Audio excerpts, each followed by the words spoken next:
अविनाश भी लगातार हरिद्वार से हमारे साथ जुड़े हुए हैं, वहां से अपडेट दे रहे हैं। अविनाश, चंडी घाट पर क्या तैयारियां पूरी हो चुकी है और अगर समय की बात की जाए तो कितना समय लग सकता है इटावा हवाई पट्टी से देहरादून पहुंचने तक?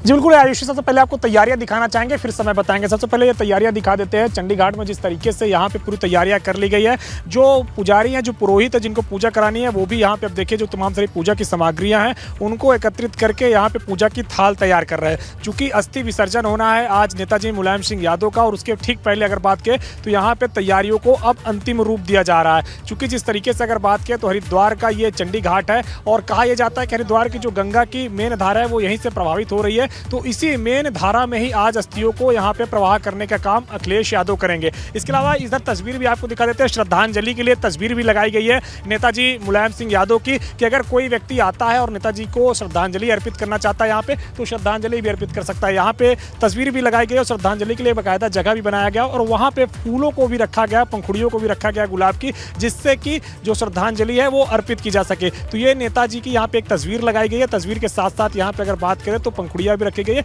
जो लोग आए वो अपना यहाँ पे श्रद्धांजलि अर्पित करते हुए, नेताजी को नमन करते हुए यहाँ पे आ सकते हैं। प्रोफेसर राम गोपाल यादव यहाँ लगातार सुबह से ही बैठे हुए, अगर बात करें तो तकरीबन वो 10:30 बजे के करीब आ गए थे, तब से वो लगातार यहाँ पर बैठे हुए हैं और यहीं पर बैठ के तमाम सारे कार्यकर्ताओं का जो आ रहे हैं अलग अलग जनपदों से, अलग अलग जगहों से, उनका वो यहाँ पे अभिवादन कर रहे हैं और यहाँ पे तमाम सारे जो लोग हैं वो भी अब यहाँ पे एकत्रित हो रहे हैं। हालांकि अगर अभी बात करें तो अखिलेश यादव जिस तरीके से सैफई से अब उड़ान भरने जा रहे हैं, तकरीबन 45 मिनट उनको लगेगा जॉली ग्रांट एयरपोर्ट पहुंचने में और उसके बाद 45 मिनट उनको चंडी घाट पहुंचने में लगेगा। यानी कि अगर अभी बात करें तो तकरीबन 1.5 घंटे का वक्त लगेगा उन्हें चंडी घाट आने में। 11:30 बजे का ये वक्त हो रहा है, तो तकरीबन अब 1 बजे के करीब वो चंडी घाट पे आएंगे और यहाँ पे आके तमाम तरीके से जो अस्थि विसर्जन का कार्यक्रम वो करेंगे। न सिर्फ उत्तर प्रदेश के तमाम सारे नेता आ रहे बल्कि उत्तराखंड के भी आ रहे हैं। तस्वीरें एक बार आपको दिखाना चाहेंगे। यहाँ पे उत्तराखंड के भी तमाम सारे जो नेता हैं वो यहाँ पे आए हुए हैं अस्थि विसर्जन कार्यक्रम में। इसमें अगर बात करें तो पूर्व मंत्री स्वामी यतीश्वरानंद है। इसके अलावा अगर बात करें तो किच्छा से ही पूर्व विधायक है राजेश शुक्ला,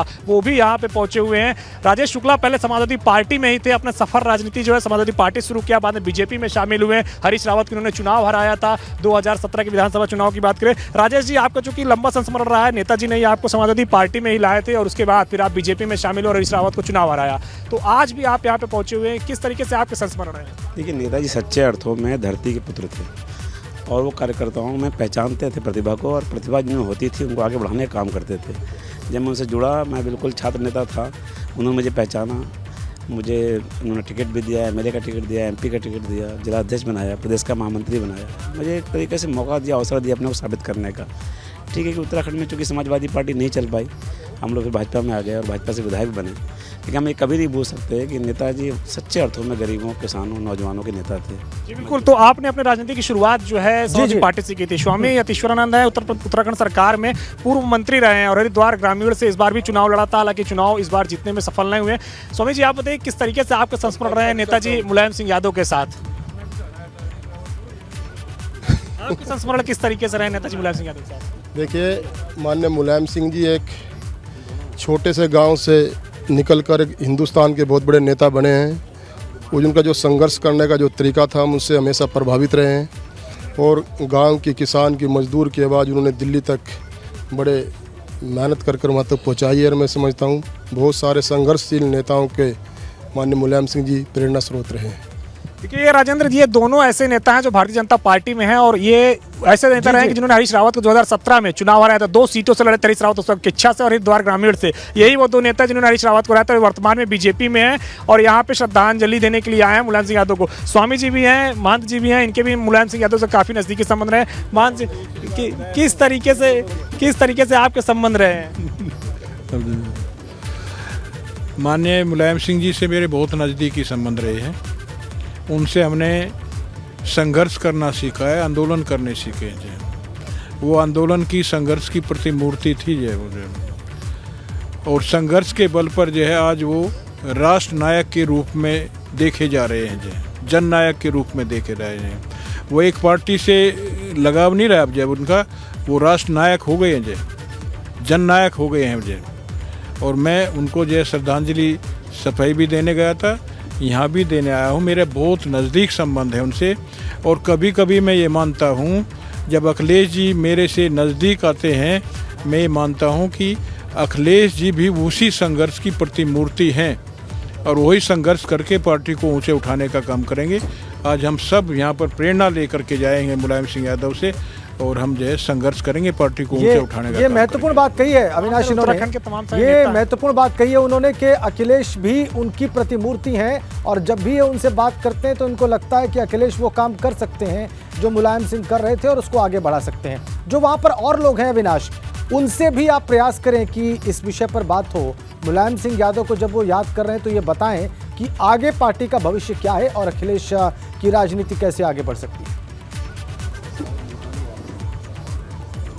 जी बिल्कुल राजेंद्र, हरेंद्र मलिक भी हमारे साथ हैं। मुजफ्फरनगर में इनका बड़ा नाम है, राज्यसभा सांसद रहे हैं, समाजवादी पार्टी में अभी इनके पुत्र पंकज मलिक भी विधायक है। हरेंद्र जी, आपके किस तरीके से संस्मरण रहे हैं, क्योंकि आप लोग उस श्रेणी के नेता माना जाते हैं जब मुलायम सिंह, चौधरी देवीलाल, ओम प्रकाश चौटाला, इन सब लोगों के साथ आप लोग मिलकर काम किया करते थे। हमने सन 80 से आदरणीय मुलायम सिंह यादव जी के संघर्ष को देखा। सन 80 से जब ये चुनाव हार गए थे और विधान परिषद में गए थे, तब से हमने उनको देखा। ये वास्तव में धरती पुत्र थे। आप किसान के हित में, नौजवान के हित में, सामाजिक बुराई के मामले में वो हमेशा एक तत्पर रहते थे समाधान के लिए। दूसरा, एक फौज के लिए ऐसा काम उन्होंने किया जो हमारे जवान शहीद हो जाते थे बॉर्डर पर, उनका पार्थिव शरीर कभी उसके परिवार को नहीं दिया जाता था। ये अकेले मुलायम सिंह यादव का काम था। जब रक्षा मंत्री बने तो उन्होंने ये किया कि कहीं कितने दूरस्थ स्थान पर अगर शहादत होगी तो उसका पार्थिव शरीर गांव में आएगा, उसके पैतृक निवास पर आएगा और उसे एक सम्मान के साथ, राष्ट्रीय सम्मान के साथ उसकी अंतिम क्रिया होगी। ये मुलायम सिंह यादव जी का एक गुर्दा था। नहीं तो बक्सा आया करे था, कपड़े आ जाते, कुछ नहीं पता लगा था, शहीद का चेहरा भी नहीं देख पाते थे परिवार के लोग। मुझे यूपी में रहते हुए तो उन्होंने बहुत ऐसे काम किए। पानी मुफ्त होगा, बिजली की समस्या थी, और तो और हमारे पश्चिम उत्तर प्रदेश के गन्ना किसान के लिए कोल्हू का लाइसेंस समाप्त इन्होंने किया था। हरेंद्र मलिक ने वही बात याद की जो हमने देखा कि बहुत से लोगों ने मुलायम सिंह यादव के बारे में याद करते हुए कही। जवानों के पार्थिव शरीर के उनके घर तक पहुंचाने की जो व्यवस्था की बात कही हरेंद्र मलिक ने, वो भी हमने देखी। आपके पास वापस आते हैं अविनाश।